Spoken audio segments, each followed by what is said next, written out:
الحمد لله رب العالمين والعاقبة للمتقين والصلاة والسلام على سيد الأنبياء والمرسلين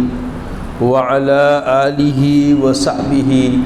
وأزواجه وأهل بيته وعفاده أجمعين دائما أبدا إلى يوم الدين. بعدی حمدی والصلاة فاعوذ باللہ من الشیطان الرجیم بسم اللہ الرحمن الرحیم. رضی اللہ عنہ ورضوا عنہ صدق اللہ العظیم وصدق رسولہ النبی الامین الکریم لمن الشاہدین والشاکرین. تمام تعریف اللہ رب العزت کے لیے سزاوار ہے جو ساری خلقت کا پالنہار ہے، جس کے دست قدرت میں کل جہاں کی بادشاہت ہے. جو چاہتا ہے کر گزرتا ہے، اس کے اختیار کو کوئی روک نہیں سکتا. وہ قدیم ہے، ودالآباد ہے اور ہمیشہ رہنے والا ہے. میں گواہی دیتا ہوں کہ نہیں ہے کوئی معبود برحق لائق عبادت سوائے اللہ جل مجدہ کے، اور میں یہ بھی گواہی دیتا ہوں کہ محمد عربی صلی اللہ تعالیٰ علیہ وآلہ وسلم اللہ کے بندے اور خاص رسول ہیں. صلاۃ و سلام نازل ہو ہمارے آقا نامدار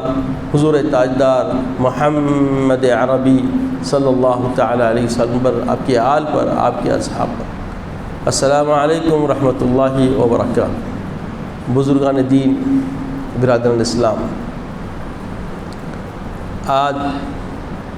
ذی الحجہ کی 21 تاریخ ہے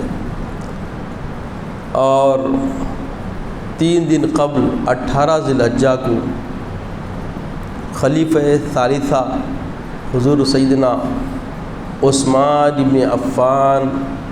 رضی اللہ تعالی عنہ کی شہادت کا دن تھا. یہ تاریخ اسلام میں ایک ایسا یوم سیاہ ہے کہ جس کے بعد سے اسلام میں کئی قسم کے فتنے امت پڑے، اور آج افراتفری خرافتوں کے جو بازار گرم ہیں، اس کی بنیاد، اس کی اساسیت حضرت سیدنا عثمان ذی النورین رضی اللہ تعالیٰ عنہ کی شہادت کے بعد سے شروع ہوئی. آج جو امت اتنی بکھری ہوئی ہے، اگر آپ تواریخ کے حوالے سے اس کی تحقیق کریں گے تو اس کی پوری اساسیت سیدنا عثمان ذی النورین کی شہادت ہے کہ وہیں سے اسلام میں فتنوں کا دور شروع ہوا. اور آقا دو جہاں سید عالم صلی اللہ علیہ وسلم نے ارشاد فرمایا تھا کہ دیکھو عثمان فتنوں کا دروازہ ہے، اگر عثمان جیسے ہی شہید ہو جائیں گے اسلام میں فتنے مت پڑیں گے. اور آج آپ کا ہمارا مشاہدہ ہے اور تواریخ اسلامیہ گواہ اس بات کی کہ حضرت سیدنا عثمان ذی النورین کے بعد ہی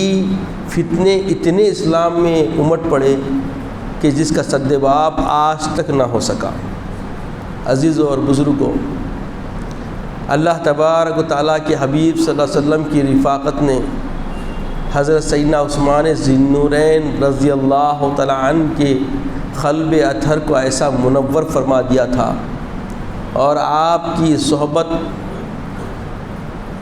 عقائد دو جہاں صلی اللہ علیہ وسلم کی رفاقت کی وجہ سے ایسی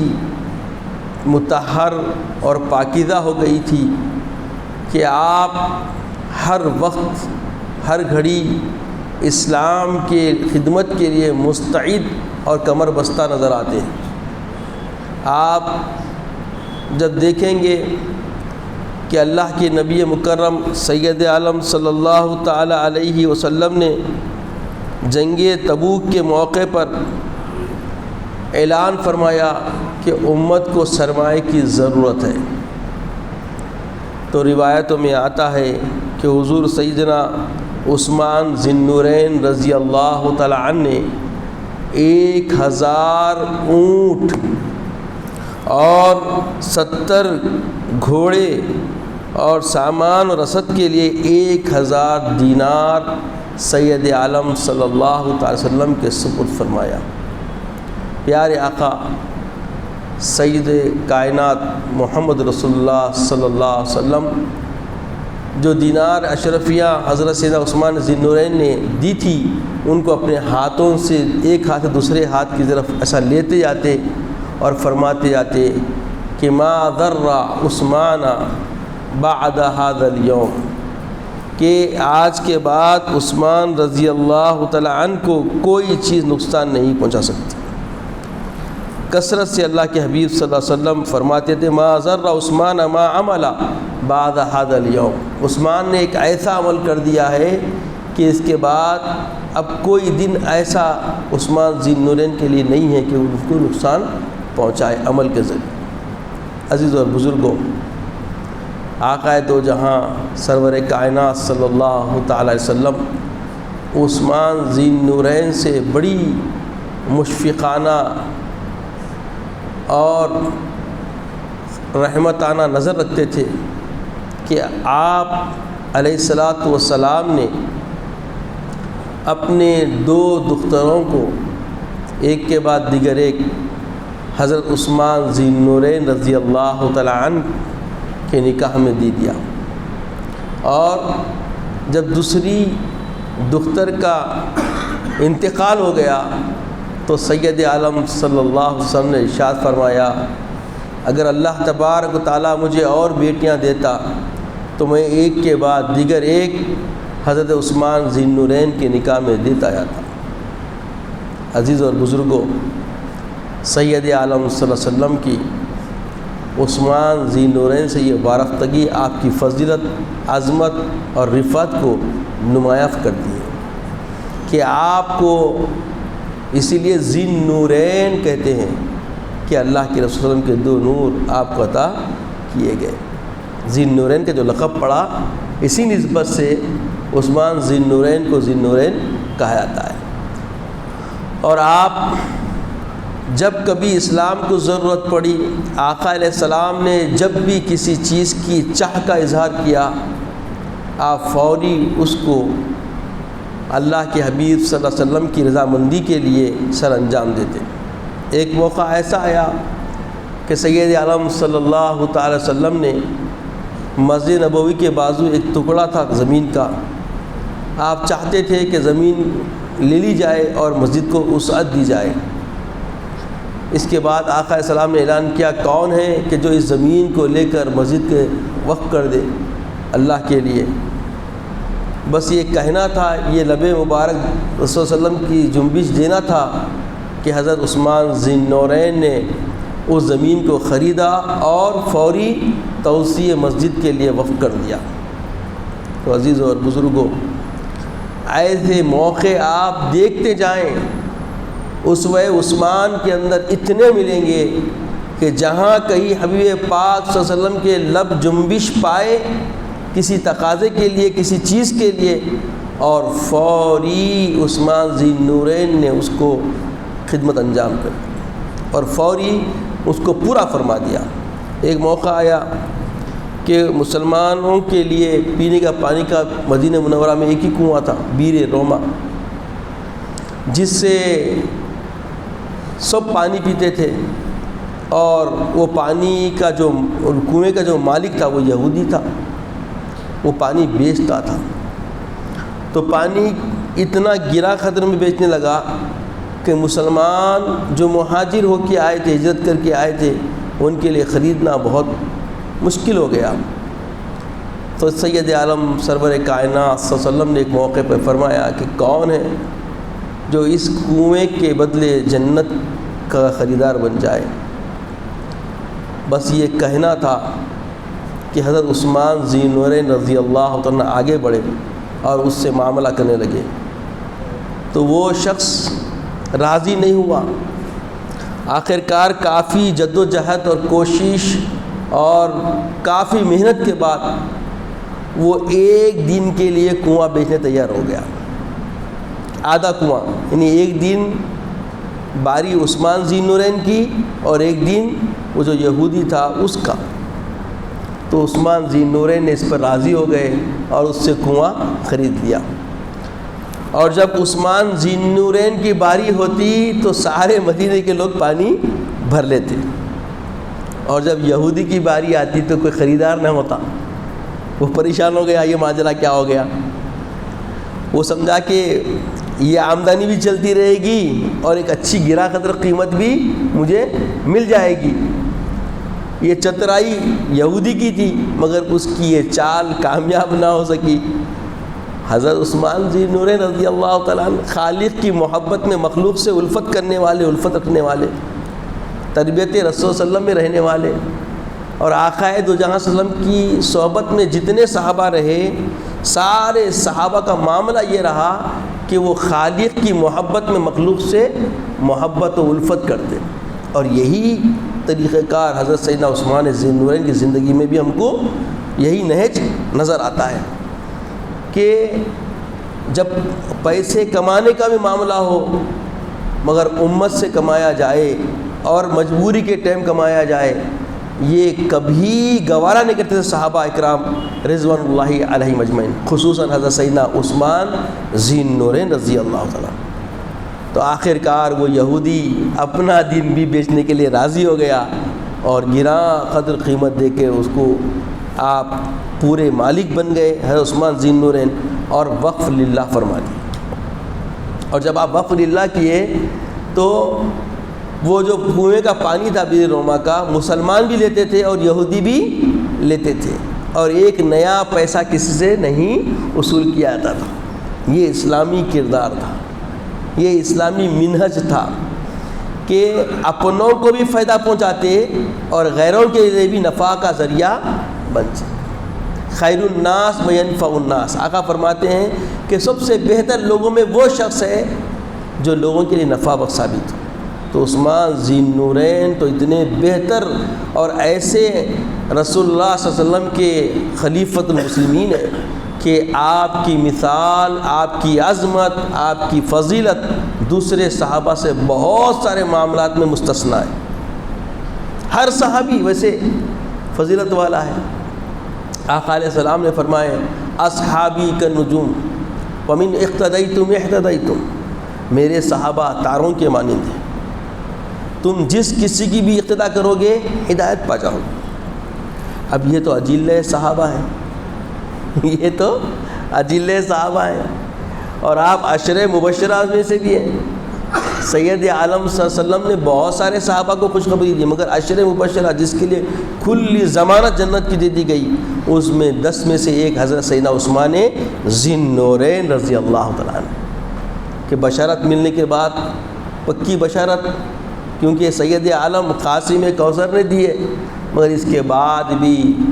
آپ کے زندگی کا نظام بڑا رقت انگیز اللہ کی بارگاہ میں، اور بڑا مطیع و فرما بردارانہ طبیعت، دیانت دار، امانت دار، ربق برابر بھی کوئی خیانت کا کوئی پہلو آپ کی زندگی میں نظر نہیں آتا۔ ہمہ وقت ہر گھڑی رحم دلی، کرم فرمائی، لوگوں کی مجبوروں کی دستگیری، اعانتیں کرنا، اور لوگوں کے لیے ہمیشہ خیر خواہی کے لیے مستعد رہنا، یہی ٹوٹ رہے امتیاز ہے آپ کے اسوہ حیات طیبہ کا۔ آپ نے ایسے باقیات الصالحات کے کام انجام دیے، کیا بیان کروں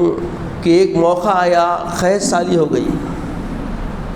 اور قید سالی میں لوگوں کو کھانے پینے کے لالے پڑ گئے،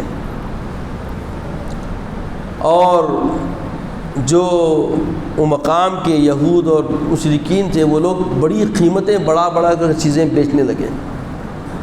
حالات بہت کھانے پینے کے دوبر ہو گئے۔ تو 70,000 اونٹوں پر آپ کے پاس جو ہے اناج کا سامان لدا ہوا آیا۔ جیسے ہی آیا تو یہودی لوگ آپ کے پاس بارفتگی سے بالکل گھیر لیا آپ کو، بولے کہ بھائی ہم اس کو 10 گنا دیں گے، تو 20 گنا دیں گے، تو بولے میں اس کو دوں گا جو 100 گنا دے گا۔ پورے یہودی بولے تو یہ تو سودا بڑا احمقانہ ہوگا، یہ تو ممکن ہی نہیں ہے کوئی دے سکے ایسا۔ تو بولے ہاں ہے خریدار ایسا، جو ایک کے بدلے 100 گنا اجر دیتا ہے۔ پھر آپ نے للہ اس کو وقف کر دیا اور سارے لوگوں کو وہ اناج فری میں تقسیم فرما دیا۔ عزیز اور بزرگوں، یہ کردار صحابہ ہمیں بتلا رہا ہے کہ جب انسانیت مجبور ہو جائے تو وہ مجبور انسانیت کا نفع اٹھانا وہ اسلامی طبیعت رکھنے والے، ایمانی حرارت رکھنے والوں کا شعار نہیں ہے، بلکہ ایمانی حرارت رکھنے والے، طبیعت اسلامی رکھنے والوں کا شعار یہ ہے کہ وہ قربان ہونے کو تیار ہو جاتے ہیں، قربان کرنے کے لیے تیار ہو جاتے ہیں۔ ایثار و قربانی کی مثال روئے زمین پر اہل اسلام سے زیادہ بہتر کوئی پیش نہیں کر سکتا، اور خصوص کر حضرت سیدنا عثمان ذی النورین رضی اللہ تعالیٰ عنہ کی حیات طیبہ، کہ آپ ہمہ وقت ہر گھڑی مستعد اور تیار نظر آتے ہیں۔ اللہ کے حبیب صلی اللہ تعالی وسلم فرماتے ہیں کہ عثمان وہ ہیں جن سے فرشتے بھی حیا کرتے ہیں۔ عثمان ایسے مرتبے والے ہیں جس سے فرشتے بھی کیا کرتے ہیں؟ حیا کرتے ہیں۔ ایک مرتبہ کا واقعہ ہے کہ اماں عائشہ صدیقہ رضی اللہ عنہ روایت فرماتی ہیں کہ اللہ کے رسول صلی اللہ علیہ وسلم اپنی مجلس میں بیٹھے ہوئے تھے، تو آپ کا جو تہبند تھا کچھ سرکا ہوا تھا، گھٹنا کچھ نظر آ رہا تھا۔ حضرت سیدنا ابوبکر صدیق رضی اللہ تعالیٰ عنہ تشریف لائے تو اللہ کے حبیب صلی اللہ علیہ وسلم نے ان کو تفضل کہا اور بلا لیا، اور ویسے ہی بیٹھے رہے آپ مانڈی ڈال کے۔ حضرت سیدنا عمر فاروق تشریف لائے، آپ ویسے ہی بیٹھے رہے، اور جیسے ہی عثمان نے اجازت طلب کی تو اللہ کے وسلم سیدھا بیٹھ گئے اور اپنے تیبن مبارک کو درست فرما لیا۔ اور یہ بھی اماں عائشہ غور فرماتی رہی۔ اس کے بعد جب سب صحابہ چلے گئے تو عرض کی، یا رسول اللہ صلی اللہ علیہ وسلم کیا معاملہ ہے یہ کہ آپ ایسا بیٹھے ہوئے تھے، اس ایسی حالت میں میں دیکھی آپ کو۔ ابو بکر صدیق رضی اللہ عنہ تشریف لائے، آپ ان کو ویسے ہی آنے دیا، آپ ویسے ہی بیٹھے رہے۔ حضرت سیدنا عمر بن خطاب رضی اللہ عنہ تشریف لائے، تب بھی آپ ویسے ہی بیٹھے رہے، اور جیسے عثمان ذی النورین آئے تو آپ اپنی نشست کو بھی درست کر لیے اور تیبن کو بھی درست کر لیے۔ معاملہ کیا ہے؟ تو بولے عثمان سے فرشتے حیا کرتے ہیں، عثمان سے فرشتے حیا کرتے ہیں، اسی لیے میں فوری درست کر لیا۔ تو عزیزوں اور بزرگوں، عثمان ذی النورین کی حیات طیبہ کے بارے میں آتا ہے کہ آپ اتنی حیا والے تھے، اتنی حیا والے تھے، جب حدیث پاک سن لیے کہ حمام میں قربت میں فرشتے رہتے ہیں تو آپ کپڑے نہیں اتارتے تھے، زیبتاً کپڑوں پہ ہی غسل فرماتے تھے، زیبتاً کپڑوں پہ ہی آپ غسل فرماتے تھے، کپڑوں کو سے اپنے بدن کو کپڑوں سے جدا نہیں کرتے تھے، اتنی حیا والے عثمان ذی النورین رضی اللہ۔ اور آپ کاتب وحی نہ تھے صرف کا، بلکہ کاتب وحی ہونے کے ساتھ محافظ قرآن بھی تھے، سب سے پہلے حافظ آپ،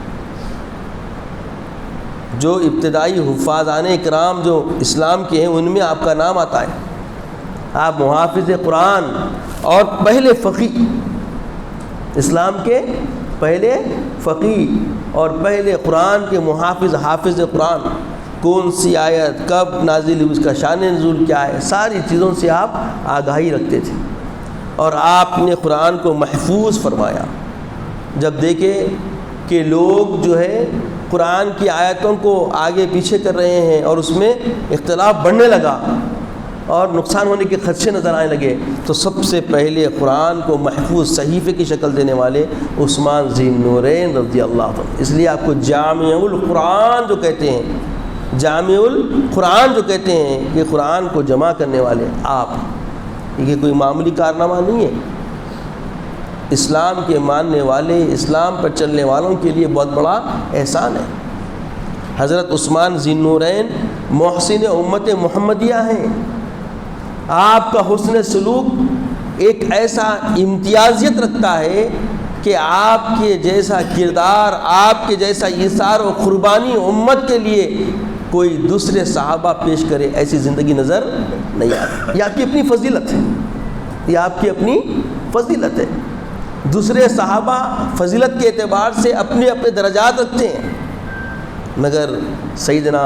عثمان ذی النورین کو جو امتیاز اللہ اور اس کے رسول نے عطا فرمایا، اللہ اور رسول کی رفاقت نے عطا کیا، آپ کی مثال کسی اور میں نظر نہیں آتی۔ آپ سوچیں کیسا مال کو قربان کر رہے ہیں، بس خالی ارشاد کی ضرورت ہے، نظر توجہ کی ضرورت ہے، لب مبارک رسالت جنبش بھی پاتے، مسئلہ آپ حل فرما دیتے۔ ہر وقت، ہر گھڑی، ہر جگہ حضرت عثمان ذی النورین رضی اللہ تعالیٰ عنہ ایثار و قربانی، مال کو خرچ کرنے میں ہمیشہ سبقت لے آتے ہوئے نظر آتے ہیں۔ عزیز اور بزرگوں، حضرت سیدنا عثمان ذی النورین کی زندگی قیامت تک آنے والے امت مسلمہ کے لیے مشعل راہ ہے۔ آپ میں کبھی کوئی ایسی کجی نکال نہیں سکتا، یہاں تک کہ روایتوں میں آتا ہے کہ آپ نے کبھی نفس کو لبھانے والے کوئی اشعار، کوئی گانے گنگنانے کی کیفیت نہ آپ نے اسلام سے پہلے کی نہ اسلام کے بعد۔ آپ نے ایسا کلام سنا ہی نہیں۔ ایسی صحبتوں، ایسی مجلسوں سے آپ بہت دور رہتے تھے، کیونکہ اسلام سے پہلے جہالت کا جو دور تھا اس میں بہت سارے شہوانی اشعار پڑھے جاتے تھے، شہوانی بڑے بڑے کتبے مکے پہ لا کے لگائے جاتے تھے، تو بہت سارے صحابہ اس سے مقدر ہوئے، مگر سیدنا عثمان ذی النورین رضی اللہ تعالیٰ عنہ کی یہ استثنائیت ہے، یہ خصوصیت ہے کہ آپ نہ اسلام سے پہلے ایسے معاملات میں اپنے آپ کو مقدر کیا نہ اسلام کے بعد، یہ خصوصیت ہے آپ کی۔ عزیز اور بزرگوں، حضرت سیدنا عثمان ذی النورین رضی اللہ تعالیٰ عنہ کی زندگی کا معاملہ یہ ہے کہ زندگی میں آقا السلام نے فرما دیا کہ دیکھو عثمان، ایک وقت ایسا آئے گا کہ تمہارے خلافت کی قمیص کو لوگ اتارنا چاہیں گے اور تم ہرگز نہ اتارنا۔ اور جب معاملہ مقدر ہونے لگ گیا، سب سے پہلے خلیفہ حضرت سیدنا ابوبکر صدیق رضی اللہ عنہ، اس کے بعد سیدنا عمر فاروق رضی اللہ تعالیٰ عنہ، اس کے بعد سیدنا عثمان ذی النورین رضی اللہ عنہ، اس کے بعد حضرت سیدنا مولا علی کرم اللہ وجہہ الکریم رضی اللہ تعالیٰ عنہ۔ یہ درجات ہیں، اسی ترتیب سے جیسے خلافت ان کی ہوئی، ایسے ہی بالترتیب جمہور علماء امت نے اسی اعتبار سے ان کو فضیلت کا اپنے اندر اقرار رکھا، اور قیامت تک آنے والی امت کے لیے یہ ایک نظام دے دیا کہ اللہ کے نبی کے بعد پوری امت مسلمہ میں، انسانیت میں اگر کوئی درجہ ابدیت کا مقام ہے اللہ کے قریب میں تو وہ سیدنا ابوبکر صدیق رضی اللہ تعالیٰ، اور آپ کے بعد اگر کسی کا مرتبہ ہے تو وہ سیدنا عمر فاروق رضی اللہ تعالیٰ، آپ کے بعد اگر کسی کا درجہ ہے تو وہ سیدنا عثمان ذی النورین رضی اللہ تعالیٰ، ان کے بعد اگر کوئی درجہ ہے تو وہ سیدنا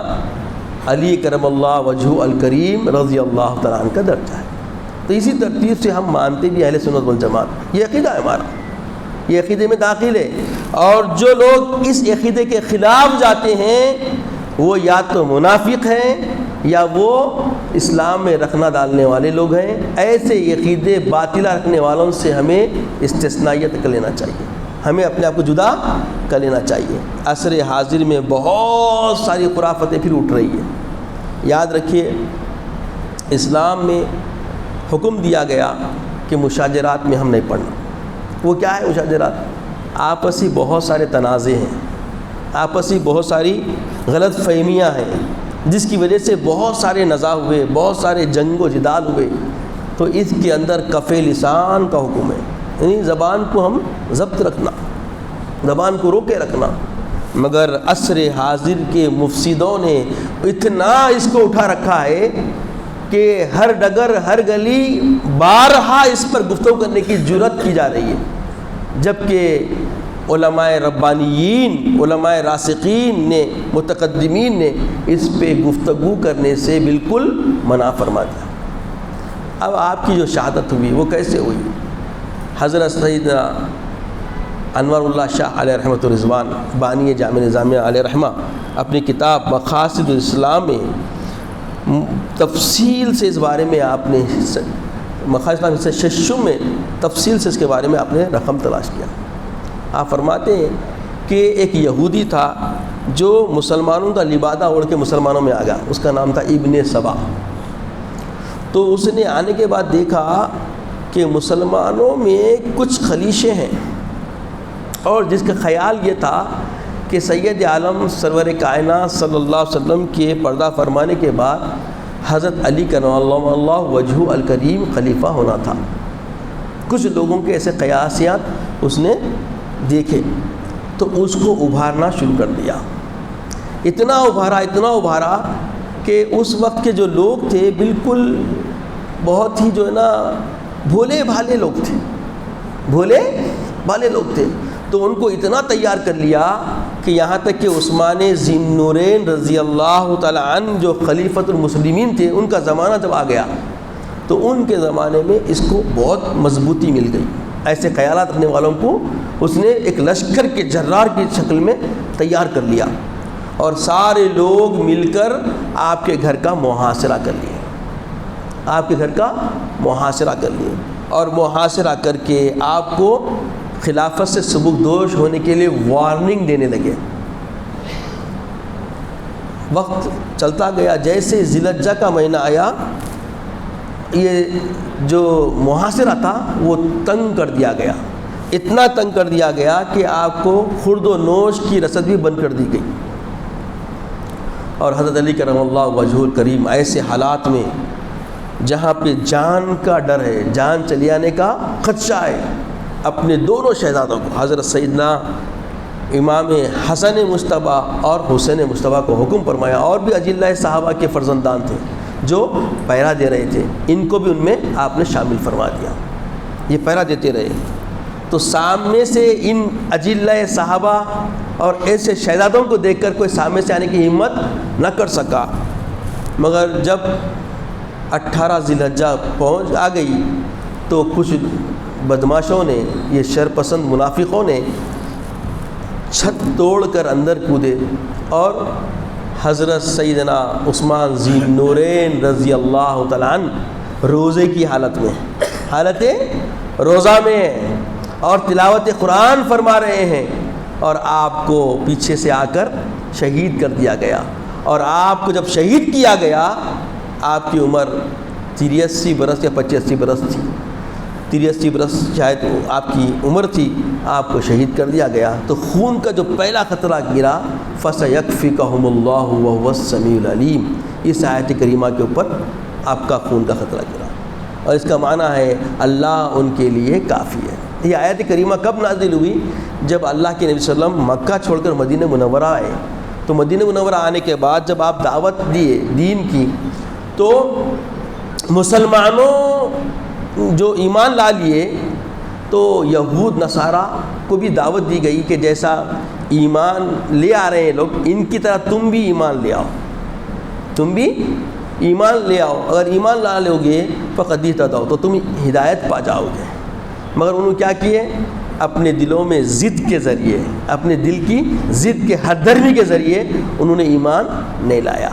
اور اللہ کے نبی صلی اللہ علیہ وسلم کی جو فضیلتیں، جو عظمتیں تورات، زبور، انجیل میں آئی، اس کو کتمان کرنے لگے، چھپانے لگے۔ یہود نصارہ اس کو چھپانے لگے، چھپا کے نہیں ماننے لگے، ضد کرنے لگے۔ تو اللہ فرمایا کہ حبیب صلی اللہ علیہ وسلم آپ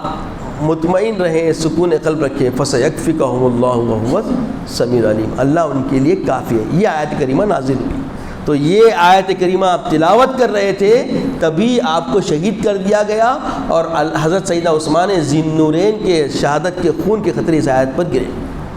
تو اس سے ہم بچپن سے قرآن پڑھتے آ رہے ہیں، آپ لوگ بھی پڑھ رہے ہوں گے، تو ہم دیکھتے تھے کہ کتابت کے اندر بھی خصوصیت رہتی تھی کہ یہ حروف خاص کر فَسَيَكْفِكَهُمُ اللَّهُ وَهُوَ السَّمِيعُ الْعَلِيمُ، بڑے حروف میں، جلی حروف میں، جیسے وَلْيَتَّف جو قرآن کا نصف جو قرآن ہوتا ہے جہاں پہ لکھا ہوا رہتا، ویسے ہی اس کو بھی جلی حروف میں لکھا جاتا تھا۔ اب بعد میں آہستہ آہستہ اس میں پریس میں تبدیلی آتی گئی تو اس کو بھی عام حروف کی طرح کر دیا گیا، مگر خطی نسخے آپ نکال کے دیکھیں گے تو فَسَيَكْفِكَهُمُ اللَّهُ وَهُوَ السَّمِيعُ الْعَلِيمُ کی آیتیں جلی حروف میں لکھی جاتی تھی، جیسے وَلْيَتَّف جو آیت کا جو ٹکڑا ہے جہاں پہ قرآن پورا حروف کے اعتبار سے نصف ہوتا اس کو بھی موٹا لکھتے، ویسے اس کو بھی لکھتے تھے۔ تو عزیز اور بزرگوں، حضرت سیدنا عثمان ذو النورین رضی اللہ عنہ کا اسوہ ہمیں بتلاتا ہے کہ فتنوں کا زمانہ ہو،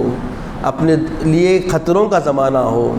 اپنی جان کے لالے پڑ جائیں، ہر حال میں اسلام کے ہم سپاہی بن کے رہیں، اسلام کے خدمت گزار بن کے رہیں، اللہ رسول کی خوشنودی کے طالب رہیں، اور اللہ رسول کی خوشنودی کے علاوہ ہماری زندگیوں میں کوئی چیز کو ترجیح نہ دیا جائے، یہاں تک کہ جام شہادت پینا پڑے تو خوشی خوشی سے نوش کر لے، جیسا حضرت سیدنا عثمان ذو النورین نے قبول فرمایا، اور آقا علیہ السلام کے ارشاد کے مطابق آپ نے سبکدوش نہیں ہوئے مگر شہادت کو قبول کیے۔ اللہ تعالیٰ سے دعا ہے کہ یا الہ العالمین ہمیں عثمان جیسی جرت زندگی عطا فرما، عقل و فراست عطا فرما، مولا ہمیں ان کا سچا متبع بنا، مولا ان کی زندگی کو اپنے لیے مشعل راہ بنائے، وہ قرین حیات عطا فرما، وہ طرز زندگی عطا فرما، عزت کی اسلام کی زندگی عطا فرما، خاتمہ بالخیر فرما، وقت نزا کلمہ طیبہ عطا فرما، اپنے حبیب پاک صلی اللہ علیہ وسلم کا دیدار عطا فرما۔ سبحان اللہ و بحمدہ، سبحان اللہ العظیم، والحمد للہ رب